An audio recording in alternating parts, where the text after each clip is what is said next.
Será que você realmente conhece a economia do país em que mora? Este é o Visão Libertária, sua fonte de informações descentralizadas e distribuídas. Antes de começarmos, é preciso avisar que vamos tratar de fatos aqui, nada de intenções ou propaganda. Então pode deixar o socialismo que o MEC chama de história ou geografia de fora. E como vamos ter muitas inverdades para desmentir, vou pedir algo que geralmente não peço. Diferente dos economistas da Unicamp, eu preciso que você tenha pelo menos uma noção básica de economia. Se você já assistiu aos vídeos anteriores desta série, já deve ter pelo menos uma base. Vamos tentar passar as informações da maneira mais simples possível, mas, pelo tempo, não será possível ficar parando para explicar cada um dos termos utilizados. Então, para entendermos como esse país se tornou uma versão beta da União Soviética, temos que voltar até a fundação do que hoje seria o Brasil.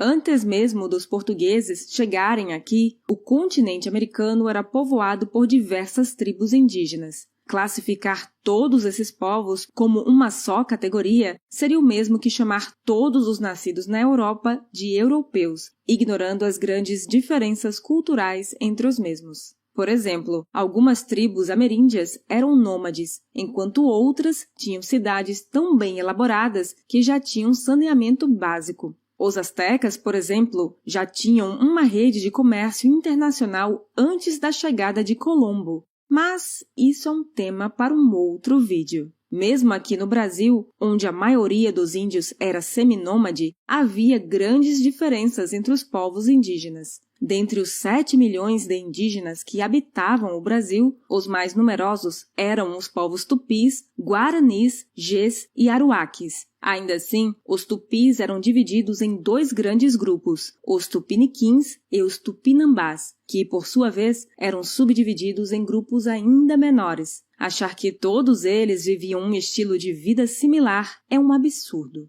Pior ainda é ver que nos livros de socialismo do MEC, vulgos livros de história, os índios são representados como sendo uma sociedade comunista ideal, com plena igualdade. Se esse fosse realmente o caso, o que seriam os caciques e pajés?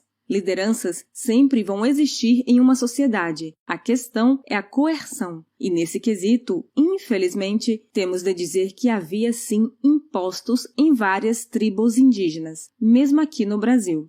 Por causa dessa dominação coercitiva entre pessoas, houve diversas guerras entre tribos. Até mesmo algumas tribos mais fortes, quando dominavam tribos mais fracas, escravizavam suas populações. Os povos tupi e guaranis viviam praticamente em estado de guerra perpétua por causa das suas diferenças culturais. Foi nesse clima de estados expansionistas entre as tribos indígenas que os portugueses chegaram à costa brasileira, em 1500. Uma coisa que é amplamente conhecida atualmente é que os europeus tinham conhecimento da existência do continente americano, até por causa da herança dos povos vikings que já faziam comércio com os americanos séculos antes. Mas, para justificar sua dominação, a mentira de que a América foi descoberta pelos europeus ganhou popularidade. Na verdade, a viagem de Pedro Álvares Cabral para o Brasil foi planejada a fim de conquistar parte do território continental, já que os espanhóis haviam reclamado posse do continente 8 anos antes. Porém, até 1529, Portugal sequer tinha interesse em colonizar o Brasil, já que o comércio com a Ásia era muito mais interessante.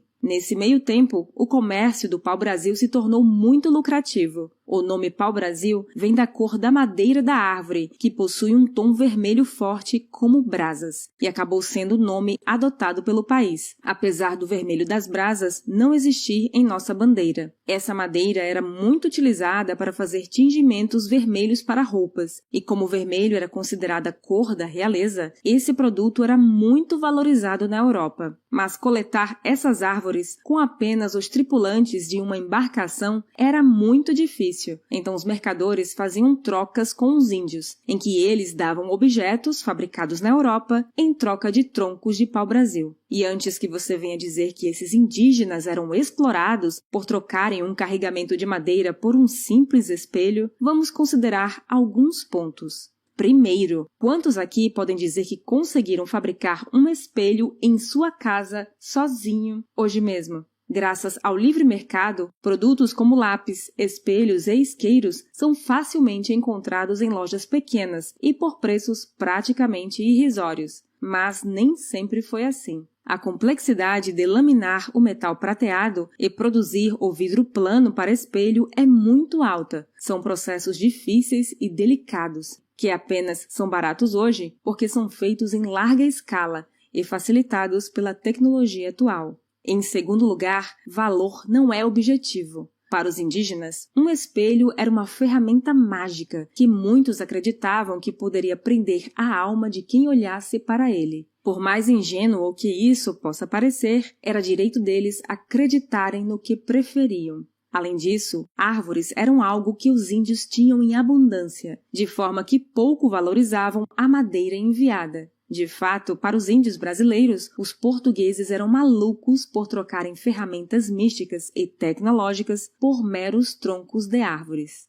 Mas, mais importante ainda, esse tipo de troca só era feita no começo. Com o tempo, os povos indígenas passaram a exigir coisas diferentes, já que trocar por coisas que já possuíam não fazia sentido. Dessa forma, tecidos e bebidas começaram a ser utilizados como moeda muito mais do que quinquilharia comum. Percebendo o lucro que a coroa poderia obter pelo domínio do Brasil, o rei ordenou a sua colonização. Por causa disso, o primeiro povoado português no Brasil foi fundado em 1532. E 2 anos depois, a colonização do país se iniciou. Para comandar a grande área do país, o sistema de capitanias hereditárias fora instituído. Esse sistema funcionava como um feudalismo à distância. Um nobre seria encarregado de cuidar de uma área do Brasil e poderia comandar e taxar os habitantes, enviando o valor arrecadado com impostos para Portugal e ficando com uma parte. Digamos que os povos indígenas não gostavam da ideia de ter de pagar tributos para alguém que acabou de chegar e já se achava no direito de comandar toda a terra. Por causa disso, os nativos e os colonos viviam em conflito.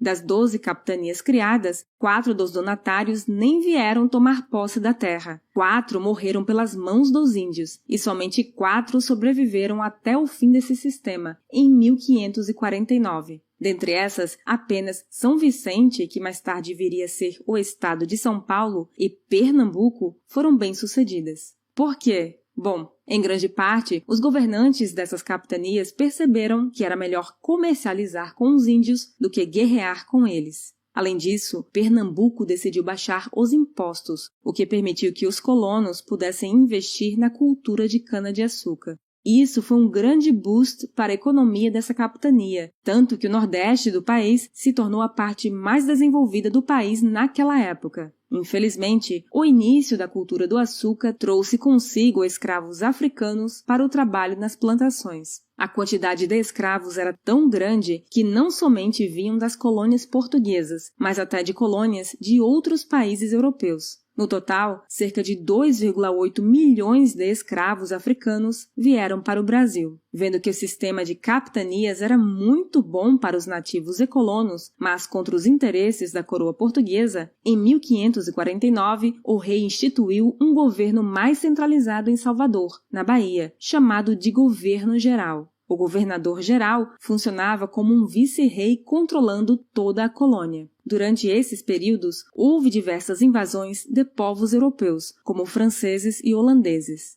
Claro que quando digo invasões, isso se refere à forma como os portugueses viam essas atividades. Na maioria dos casos, comerciantes desses países atracavam na costa brasileira e criavam entrepostos para comercializar com os habitantes do país. Essa atividade era expressamente proibida, afinal, esses estrangeiros mandavam produtos para fora do país sem pagar impostos à coroa portuguesa, e sempre que descobertos, exércitos portugueses tentavam expulsá-los do solo brasileiro. Porém, com o fim do século XVII, o cultivo de cana-de-açúcar perdeu força. Felizmente, quase que simultaneamente, por volta de 1690, foi encontrado ouro no interior do país. Pessoas de vários lugares do mundo vieram para o Brasil em busca de ouro, deslocando muito do poder econômico da colônia do Nordeste para o Sudeste do país. E, buscando o ouro, o território brasileiro se expandiu, tomando grande parte do território que originalmente seria da Espanha.